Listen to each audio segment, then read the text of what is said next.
जनाब सदर, पेश करदा करारदाद हम आज़ाद हैं। हमसे मुराद पाकिस्तान में जीता जागता सांस लेता एक एक इंसान, और आज़ाद से मुराद बेखौफ, लेकिन हमारे सरों पर तो हर वक्त खौफ की तलवारें मंडराती हैं। आज़ाद से मुराद खुद मुख्तार, लेकिन हमारे सियासतदान तो कचकोल थामे अमेरिका के सामने अपनी कौम की अहमियत का सौदा करते हैं।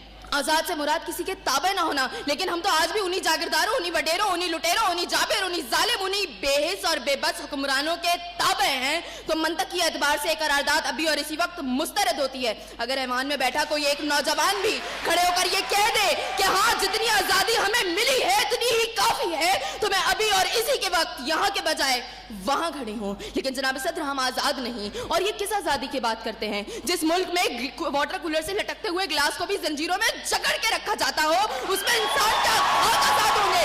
जनाब सदर, हम आज़ाद नहीं है। जनाब सदर, असल में मवाफकत में आने वाली मुकर्ररा खुद को डिज्नीलैंड की प्रिंसेस समझती हैं, क्योंकि ये जो कहानी हमें सुनाती रही वो पाकिस्तान तो हमने कभी देखा ही नहीं। जनाब सदर, जिस मुल्क के सियासतदानों की तरक्की का आलम ये हो कि उनकी दौलतों में दिन दुगनी और रात चुगनी होती हो, और तरक्की का दारोमदार ये हो, तो फिर मैं कैसे कहूँ कि हम आज़ाद हैं? जिन मुल्क के सियासतदानों के नाम पनामा लीक्स में लीक होते हो और स्टोर मचने पर फकत अवाम को लैपटॉप का लॉलीपॉप दे जाता हो, तो मैं कैसे कहूँ कि हम आज़ाद हैं? जनाब सदर, जिस मुल्क की हुक्मरानी और हुकूमत का ढांचा तक बैनुल अक़वामी इस्तेमार ने बनाया हो, तो फिर मैं कैसे कहूँ कि हम आज़ाद हैं? जिस मुल्क का अदलिया का सिस्टम तक किसी और का लिया हुआ हो, तो मैं कैसे कहूँ कि हम आज़ाद हैं? जनाब सदर, और जिस आज़ादी की ये बात कर रही थी, जिन हरी झंडियों की ये बात ये कर रही थी, जब कल यही झंडियाँ हमारी पैरों के तले रोती जाएंगी और कोई उनको उठाने वाला ना होगा,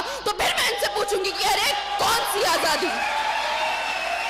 जनाब सदर, हम आज़ाद नहीं कि जब कश्मीर में हमारे भाइयों को मार मार के उनका भुर्कस निकाला जा रहा था, तो हम भारतीय मूवी सुल्तान को पाकिस्तान में सबसे मकबूल तरीन फिल्म बनाने में मसरूफ थे। तो मैं कैसे कहूँ कि हम आज़ाद हैं? जब बॉर्डर के पार हमारे मुसलमान भाइयों को मारा जा रहा था, तो मेरे मुल्क के सियासतदान आम की पेटियां और साड़ियां तोहफे में उनको बेच रहे थे। तो मैं कैसे कहूँ कि हम आज़ाद हैं? जनाब सदर, और हमारे नौजवानों के लिए, अभी रोड पर मैं देखती भी आई, हमारे नौजवानों के लिए आज़ादी का मकसद फकत बाइकों के साइलेंसर फाड़ के निकालने तक महदूद है। तो मैं कैसे कहूँ कि हम आज़ाद हैं? और जनाब सदर, जिस आज़ादी की ये बात करती है, शायद वो फकत सिर्फ दहशतगर्दों को हासिल है, क्योंकि अब उनका जहाँ जिसको दिल चाहता है मार देते हैं और बड़ी आज़ादी से आकर मीडिया पर कहते हैं हाँ, जिम्मेदारी कबूल। तो जवाब में हमारे सियासतदान फकत मुजम्मत करके नजर आते हैं। अरे कौन सी आज़ादी जिस देश में हर सिमत बर्बादी के साए हों और मुल्क के हर कोने में जुल्म और जबर के बादल छाए हों? तो मैं कैसे खुद को आज़ाद कहूँ जहाँ हक को हक कहने में ज़बान मेरी थर्राती है? मैं उस देश का बाकी वासी हूँ जहाँ मौत खुशी से आती है।